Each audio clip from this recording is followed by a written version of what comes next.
All right, in this video is part 2 of the IUPAC nomenclature of alkanes. And things get a little more complicated. So what would you do with this compound? And if you remember the rule, you want to identify the longest continuous chain. So that is pretty obvious here. It's going to be this chain. But which way would you start numbering? So you have two substituents. You have a chloro group and a methyl group. They are equal distance from each other. At first, you may think you can start naming from either direction. But C comes before M, and so you would start naming this way. So on the third carbon, we have a chloro. So that would be 3-chloro. On the fifth carbon, we have a methyl. So that will be 5-methyl. And you have a 7-carbon chain, which is heptane. And putting all that together, 3-chloro, 5-methyl heptane. And in some literature, you'll see that the methyl heptane is separated. I know when I learned this, my professor wanted it to be together like in the first example. So do whatever your professor wants you to do. What would you do with something like this? So feel free to pause the video and work on it and come back and see what you got. So this is a little longer chain, and I think that it's going to be a little obvious here as well. The longest chain is here. So which direction would you start naming from? You have a chloro group. Starts with the letter C. And if you didn't watch my first video, go back and look at that and see how we named this. So this is an ethyl group. So C comes before E. So you will start naming this way.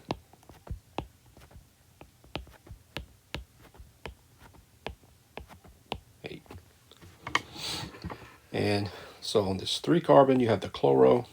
On this 5-carbon, you have the ethyl. So you would identify or locate that chloro group. So 3-chloro, 5-ethyl, and 8 means it's going to be an octane. So this will be 3-chloro, 5-ethyl, octane. Now, what would you do with something like this? On problems like this, it can start to get a little tricky if you're not careful. Or first, identify the longest continuous chain. And the other rule is start numbering at the carbon where you have the most substituents. So it makes sense that this will be your longest continuous chain. So this is 1, 2, 3, 4 carbons. And you might be thinking, why come we couldn't do this? And technically that's equal the amount of carbons, but you do not come to the most number of substituents first that way. So we'll be starting here because we have this bromine, and we also have these 2 methyl groups that's attached to this 2nd carbon. So that's your 1st carbon second carbon, third carbon, fourth carbon. So how would you name that? So this bromine is on the first carbon, so that would be 1 bromo. On the second carbon here, we have 2 methyl groups. We need to locate both of those methyl groups. So we'll put 2 dimethyl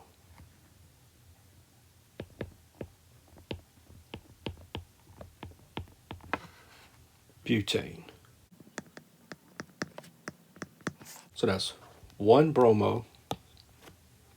Got 1 bromo group on the first carbon.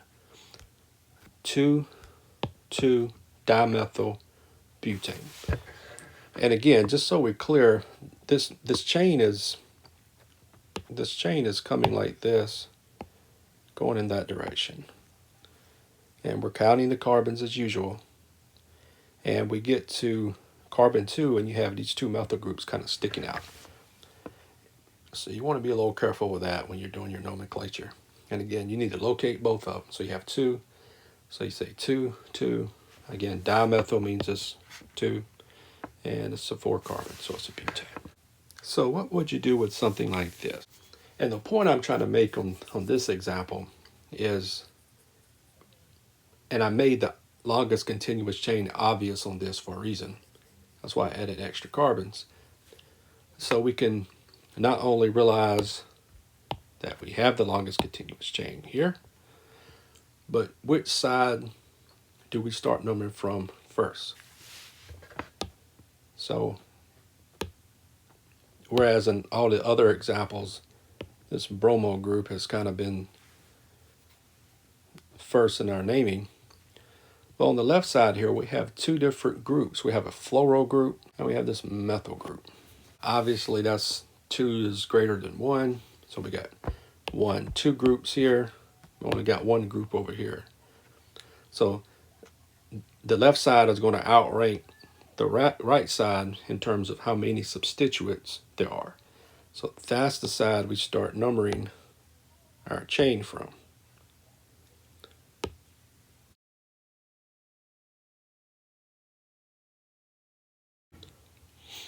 So on this 2 carbon here, we have a, and I find it easier to write it out when you're naming it. So that's a methyl, that's an F, and that's obviously a B. I still find it easier to write it out for some reason. But so B is obviously lower in the alphabet, so we're going to put 6 bromo.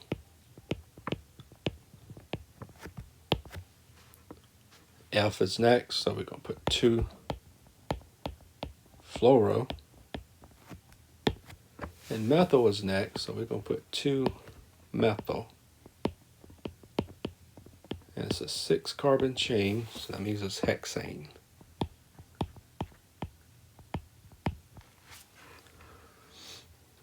So that's 6 bromo.